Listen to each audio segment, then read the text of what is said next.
So no matter what I say today, you all said it. Who's the answer? I am the answer. Not outside. It's right here. I am the answer. I can't tell you, listening to everything that has occurred so far today, I don't really need to talk to you. I really, really don't. I'm so filled up with all of the things. The contemplative music, Eddie Watkins said, walk away from those messages, those lessons that caused me so much sadness. Walk away from that thinking. Everything we've talked about so far has been about our thinking. And so that's what I'm going to talk to you about. And Drusilla pinpointed the exact principles that I was talking about. The one, we believe in God, the living Spirit Almighty, one indestructible. The non-jargon is, everything I see and experience is a manifestation of God. It has no equal. There's no good, bad, right, or wrong. There's only the law being manifest. And then, 4, we believe that heaven is within us and that we experience it to the degree that we become conscious of it. And the non-jargon, there's nothing outside of me controlling my life. My life is a result of my thinking. It is done unto me as I believe. And the last was 8. We believe in the universal spirit, which is God, operates through a universal mind, which is the law of God, which receives the direct impress of our thought and acts upon it. Nothing happens to me, it either happens by me, through me, or as me, as a result of my what? Thinking. So, when I asked Reverend Twana what was the theme, she said, change lack. I was like, okay, yeah, I remember that. Change lack. And so the question I have for you today, and I'll be repeating it a number of times, if you remember last week, I handed out 3 quotes on abundance. I'm sure you all read them all week. The one that was by Catherime Ponder is, why settle for so little when you can have so much just by daring to differ how you think? Why settle for so little when you can have so much by daring to be different in your thinking? Just think about it. So if we believe what we just said we believed in our principles, that God is everything, that it is the energy, the creator, the creation of everything, that it is abundant, that it is always flowing, that everything we see and don't see is God, is energy. If we believe that, so do we think when we're breathing that we're greedy for breathing? Do you think some other people are more lucky than we are and they get to breathe more or faster? When we think about the ocean, or when we're actually in it, do we think the ocean is just here? Or it's just the 5 feet or 3 feet we're standing in? Even though we can see all of this water over here, to the horizon, and we know there's even more beyond the horizon. Do we think that? When we think about the sunshine, do we think it's just shining on us, that the warmth is just ours, and that it's not warming the billions of people who feel it? I know you don't think that. So why do we think differently when it comes to money? Do we think we have to gather up air and put it in a jar? That we have to take water and make sure we have all that we can drink? That we can gather up those rays of sun and make it just for us? No. So as Reverend Twana said last week, we're going to talk about money today. So whether it's $1, $10, $100, 1,000, the universe doesn't really care. So we ask ourselves, why do some people have more of this energy than others, or so we perceive? And so I'll go back to where we started. It's their thinking. So it's up to you to change your mind from lack to abundance.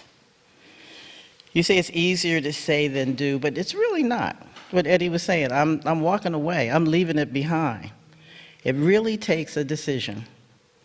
It takes a decision to do, to think something different. I had a girlfriend, her name was Carol, and we used to work on a couple of projects together. And one day she said, you know, I can always make money. And I looked at her like, really? I was really awestruck that someone could actually say that. And I said, how? She said, I don't know, I just believe it.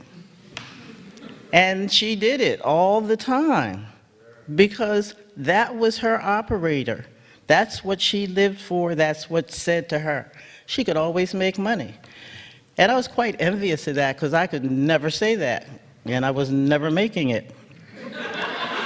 So I've been a practitioner for about 13 years, and I do use the law as a way of life. It's especially easy when things are going well and everything's in order. But the truth of the matter is when something catastrophic happens, I'm like everybody else. I panic, I turn around in circles, and fear comes up. Until I get a hold of myself and remember that I can choose how I'm going to respond to a situation. So I'm going to take you on my journey from lack to abundance. And some of you have heard it, bits and pieces of it, especially those who are in the Dream Manifestors. It's a plug for Dream Manifestors. If you ever want to join the group, we have an excellent time supporting each other. So having a lot of money has never really been a goal for me.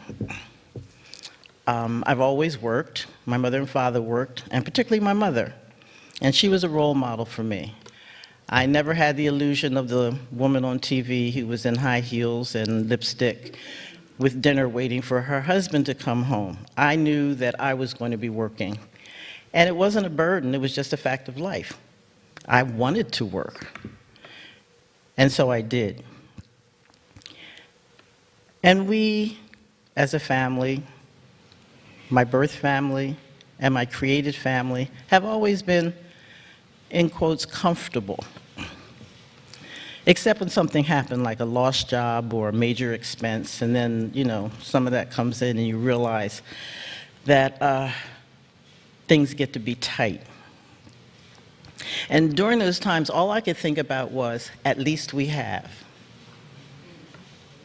The language was never, I'm so grateful that I have such and such. It was, at least we have so-and-so. So one of those hard times occurred around 3 years ago.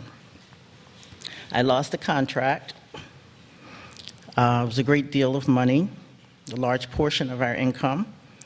And it was due to a business closing, and there was nothing in sight.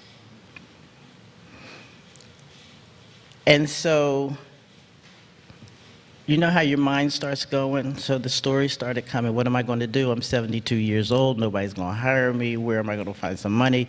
I got to find another contract. And that was the fear and the little chatter that always gets in there when you really are not grounded.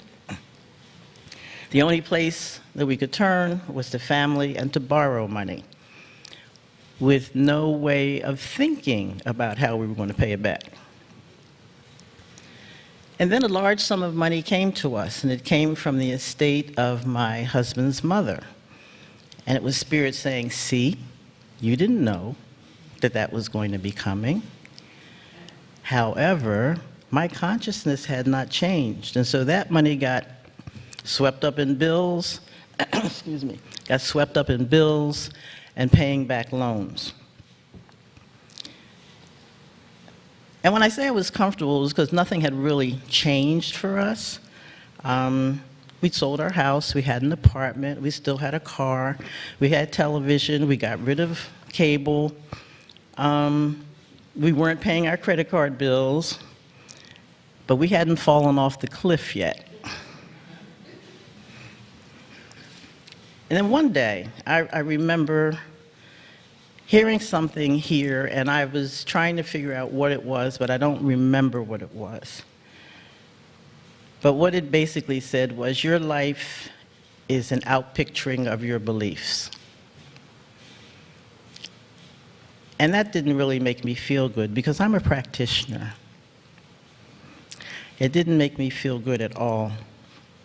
I wasn't walking my talk. And so I said, this is not my life. This is not who I came here to be. I deserve more, and there is more to have.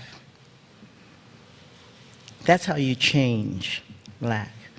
You have to say it out loud, and you have to feel it out loud. You have to be in a place of understanding, this is not who I am, and you are the answer. This is not who I am, and you are the answer. And so, if there's only one energy, and there's only one God, and there's so much abundance, it is clear that it is always available. So why do we settle for so little when there's so much to have? Just by daring to be different in your thinking. So my formula, and I say this is my formula, it doesn't have to be yours. You come up with what works for you. I began to listen to Abraham. It was channeled by Esther Hicks on YouTube. I listened to every talk she had about abundance and prosperity. At some point, her voice really started to grate on me, but I really, the message was very, very clear. And Eddie, I'm telling you, Reggie's here today. If I wasn't married, I'd probably marry him. This man's music really resonates with my soul. I began to play Eddie Watkins' Money Is Coming to Me that we danced to last week every day. As soon as I got in the car, as soon as I got home. And he says in that song, whether you could hear it last week or not, money is coming to me. Money keeps coming to me. Enough to live, to give, to share. And it's a very fast song, but in the middle of it, two words he says is, I believe. Those are the key words. He believed it. And the more I sang and danced to that song, I really began to believe it. I could see it. I chose a visualization that all I could see was myself surrounded by money, and all I could see was it flowing to me. And I got into that. I was really quite pleased with myself. I didn't know I could do this.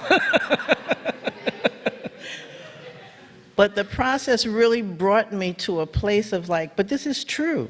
It's true for me. And because we're all one, I know it's true for you. And then I realized that I was no longer happy being comfortable. That comfortable was a message from my childhood. That I wanted abundance, I wanted opulence, I wanted lush everything. That's what I wanted in my life. And then one day, a situation arose from a place that I never expected. We were just sitting in an office right after a meeting with two other board members of a place that I'm on the board, and a job was offered to me. a job that I could never have imagined in a million years. At first, I was stunned, and then I just started smiling. And I said, but of course. Oh my God. I'm going to say this stuff. That's not what I said. This stuff really works.